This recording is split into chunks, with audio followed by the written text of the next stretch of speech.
Well, it's unconscionable and unacceptable for the White House or any public agency to punish a journalist by revoking his or her credentials just for doing their job.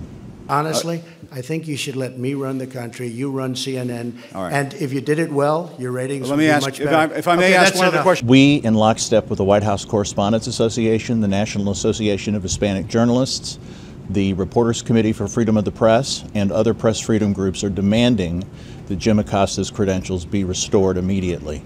That's enough. That's enough. Mr. President, that's I was going to ask one of the other folks. That's enough. Pardon me, ma'am. Any objective observer of the video of that incident clearly shows that Jim Acosta was being nothing but professional and cordial. He even said to her, "Pardon me, ma'am." That's enough. This is an unprecedented assault on the First Amendment, but more important than that, on the public's need to know what its elected officials are doing.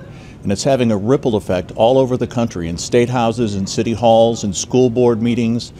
This rhetoric, led by the President of the United States, is sifting down to local and regional levels. This is an escalation of the anti-media rhetoric that the President has been engaged in since before he was President, since he launched his campaign. This is a near unprecedented escalation of the war against journalism and the First Amendment. When you report fake news, when you report fake news, which CNN does a lot, you are the enemy of the people. Go ahead. There's no question this has an extremely chilling effect on journalists' ability to do their jobs.